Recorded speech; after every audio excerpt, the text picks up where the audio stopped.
नमस्कार मित्रांनो, माझा नवरा खूप काळा होता. मला माझ्या पतीचा खूप तिरस्कार होता.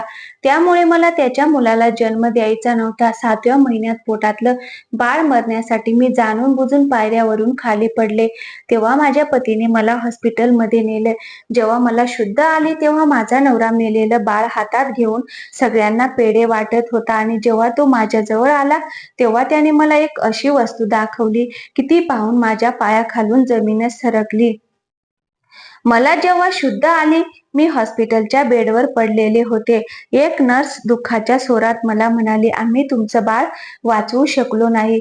हे ऐकल्यानंतर एका क्षणासाठी माझ्या बाळाला काहीतरी झाले होते, जसे की माझ्या शरीरातून कोणीतरी माझा आत्मा बाजूला केला होता.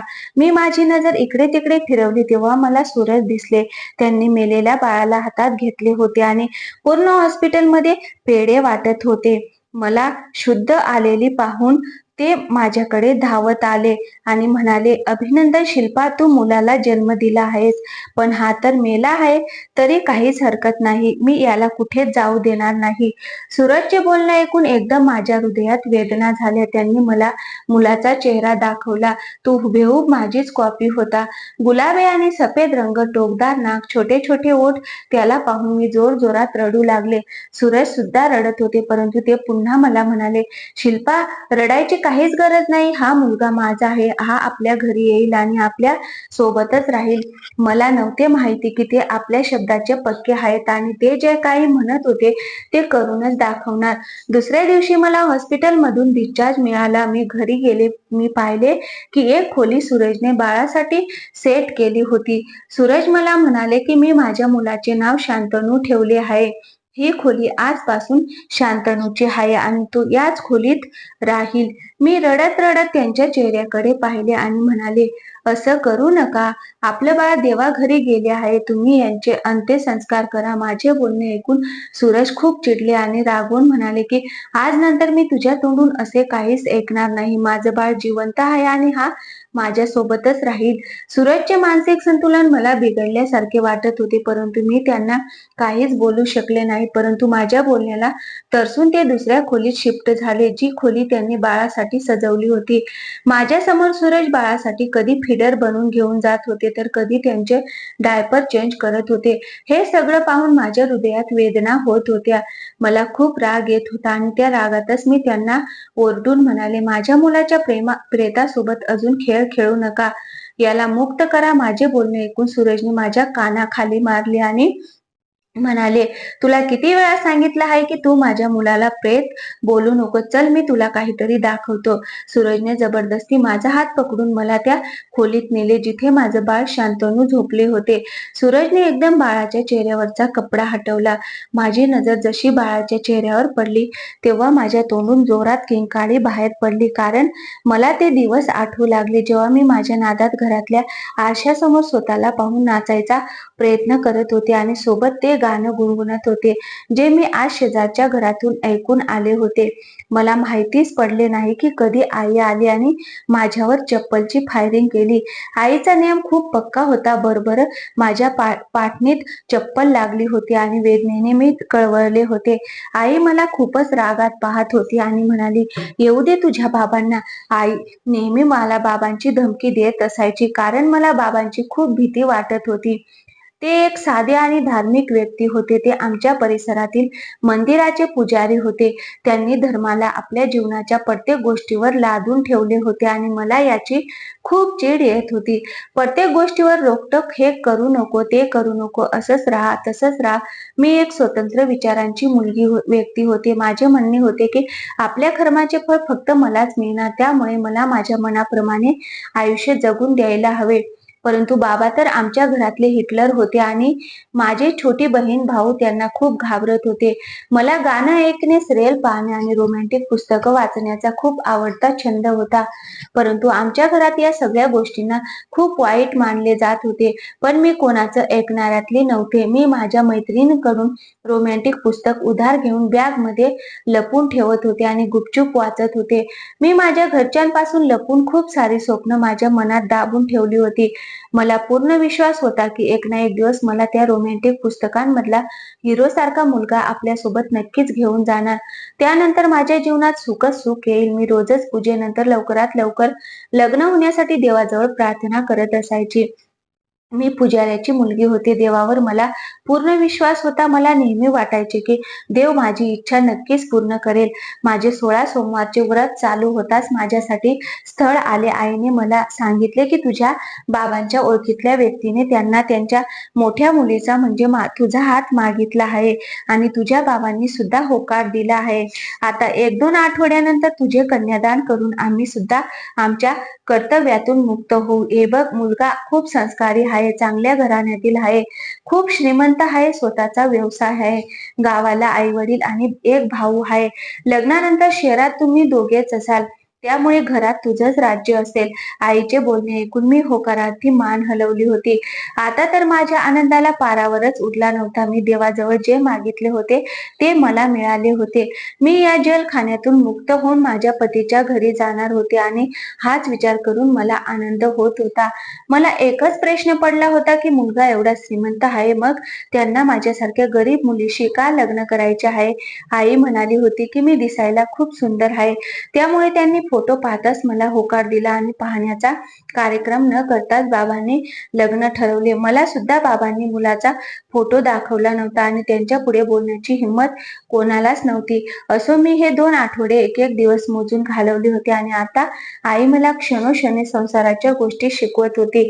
एक दिवस तर आई मला हात जोडून म्हणाली की मी तुला विनंती करते शिल्पा, तुझ्या सासरी माझा मान ठेव. असं नको व्हायला की तुझ्यामुळे मी मी दिलेल्या संस्कारावर प्रश्न उठेल आणि मी तुझ्या बाबांच्या नजरेला नजर देण्याच्या लायकीची सुद्धा राहणार नाही. मी आईला खूप समजावले, तिला दिलासा द्यायचे की मी असं काहीच करणार नाही. शेवटी लग्नाचा दिवस आला. माझ्या बाबांची कमाई खूप नव्हती, त्यामुळे त्यांनी जास्त खर्च केला नाही. अशा प्रकारे खूपच साध्या पद्धतीने मी निरोप घेऊन माझ्या पतीच्या घरी आले. हे घर खूपच आलिशान होते. या घरात माझे माहेरचे घर तर 4-5 बसले असते. त्यानंतर मला खोलीत बसवले गेले होते. काही वेळ तर मी मान खाली घालून बसले होते आणि मग खोली पाहण्यासाठी वर मान केली. मी पटकन माझ्या चेहऱ्यावरची ओढणी वर घेतली आणि खोली पाहिली तर माझे डोळे मोठे ते मोठेच राहिले, कारण इतकी सुंदर आणि सजवलेली खोली मी आजपर्यंत पाहिलीच नव्हती. मग मला खोलीच्या बाहेरून टकटक आवाज येऊ लागला. तेव्हा मी परत ओढणी माझ्या चेहऱ्यावर घेतली.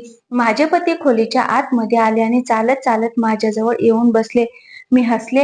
माझ्या पतीने ओढणी वर घेतली तेव्हा माझी नजर खालीच होती. मग त्यांनी हिऱ्याची अंगठी माझ्या समोर धरली.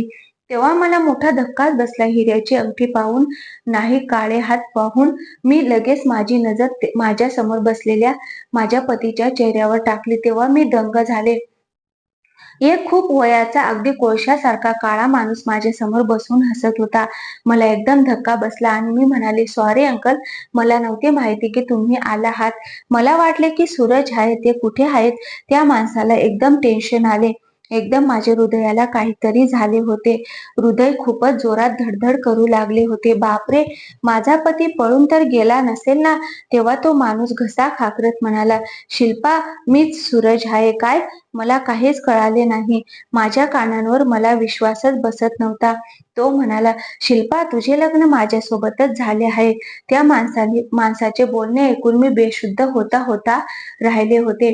माझ्या हृदयाचे तुकडे तुकडे झाले होते. मी एकदम जोर जोरात रडायला सुरुवात केली. सूरज सुद्धा माझी अवस्था पाहून घाबरले होते. ते मला रडायचे कारण विचारू लागले. तेव्हा मी पोट दुखायचे नाटक केले आणि रडू लागले. नंतर ते माझ्यासाठी मेडिसिन घेऊन आले आणि जेवण सुद्धा घेऊन आले, परंतु मी माझ्या चेहऱ्यावरून चादर हटवली नाही. मी संपूर्ण रात्र रडत राहिले होते. मनातल्या मनात माझ्या बाबांना म्हणाले की यामुळेच तुम्ही मला मुलाचा फोटो दाखवला नाही ना, पण मी तुमच्यावर डोळे झाकून विश्वास ठेवला होता. तुम्ही फक्त घरदार पाहिलं, त्यांची श्रीमंती पाहिली आणि मला या आगीत ढकलून दिलं. या जगात तुम्ही खूप चांगले पुजारी बनून बसले आहात ना, पण एक दिवस मी माझ्या देवाला तुमची तक्रार नक्कीच करणार.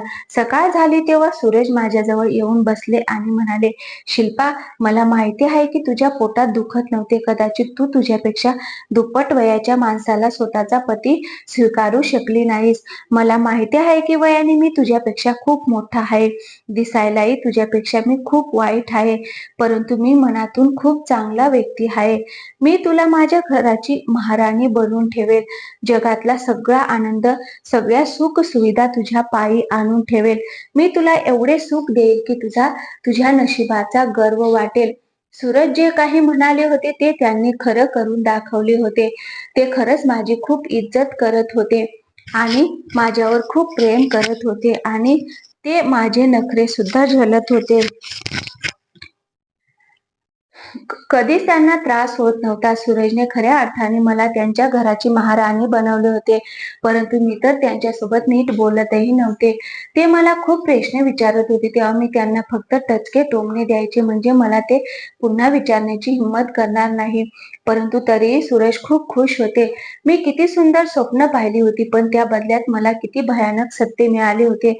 परंतु मला त्या घरात जास्त दिवस राहवले नाही, कारण मी तर इकडे तिकडे फिरणारी मस्त स्वभावाची स्वतंत्र मुलगी होते.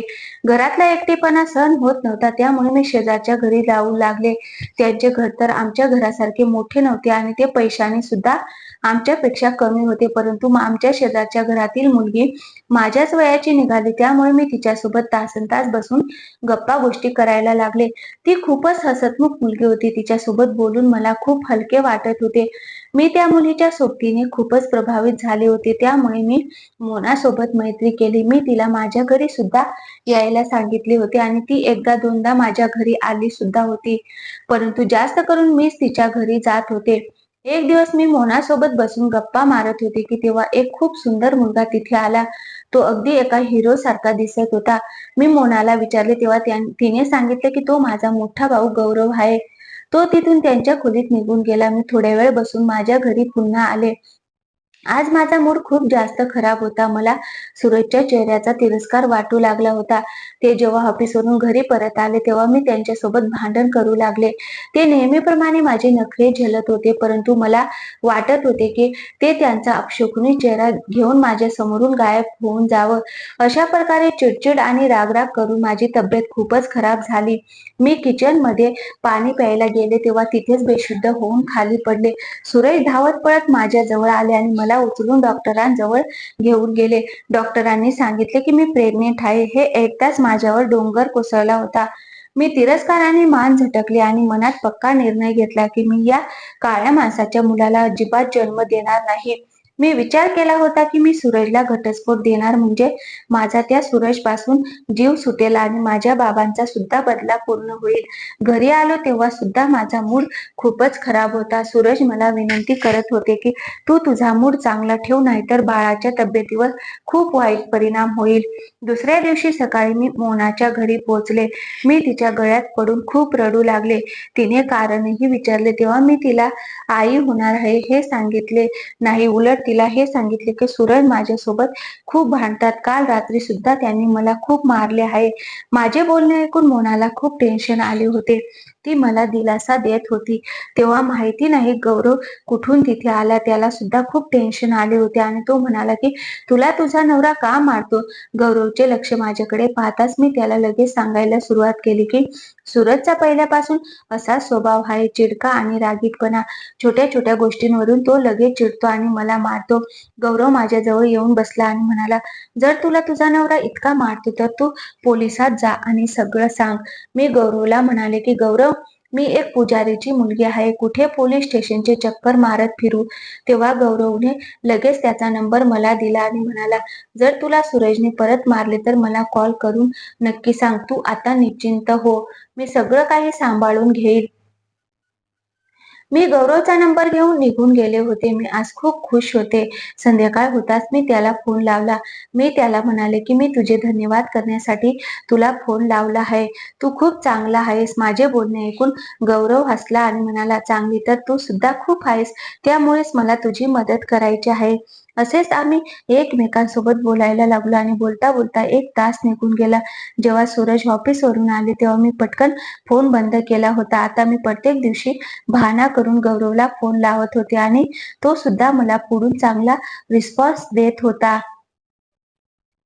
आणि म्हणायचा की मी तुझ्याच फोनची वाट पाहत असतो आणि माझी आणि गौरवची मैत्री आता खूपच खोलवर झाली होती. त्याने मला एक दिवस हॉटेलमध्ये बोलावले होते. मी खूप तयार होऊन गेले होते. आम्ही तिथे बसून जेवण केले. जेवता जेवता तो मला म्हणाले, की मला या गोष्टींचे दुःख आहे, की तुझ्यासारखा सुंदर मुली हे श्रीमंत म्हातारे का घेऊन जातात. तुझे लग्न माझ्यासारख्या मुलासोबत व्हायला हवे होते. गौरवचे बोलणे ऐकून मी रडू लागले होते आणि म्हणाले, माझी सुद्धा हीच इच्छा आहे, की माझे लग्न तुझ्यासारख्या मुलासोबत व्हायला हवे होते. पण माझ्या बाबांनी मला न विचारता माझे लग्न सूरज सोबत ठरवले. तेव्हा गौरव म्हणाला, जर मी एक गोष्ट सांगितली तर तुला राग तर येणार नाही ना?